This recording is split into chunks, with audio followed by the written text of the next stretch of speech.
تحية طيبة مشاهدينا الكرام واهلا بكم الى نشرة الظهر.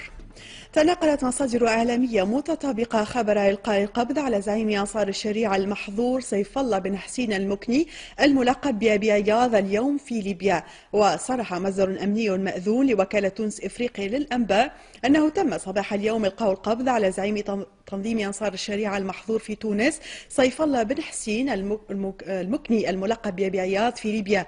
وافاد المصدر ذاته أن قوات أمريكية خاصة ألقت القبض على أبو عياض وعلى مجموعة من الأشخاص كانت برفقته، وذلك بمساعدة قوات ليبية وبعض الأهالي، مرجحا أن تكون عملية الاعتقال قد تمت في مدينة مصرات الليبية. يذكر أن رئيس الحكومة المؤقتة علي العريض أعلن في أوت الماضي عن تصنيف تيار أنصار الشريعة المحظور كتنظيم إرهابي واتهامه بالضلوع في جريمتي اغتيال المعارضين السياسيين شكري بالعيد ومحمد البراهمي، وبقتل عناصر من قوات الجيش والأمن الوطنيين في أحداث إرهابية، إلى جانب اتهامه بإدخال الأسلحة إلى تونس.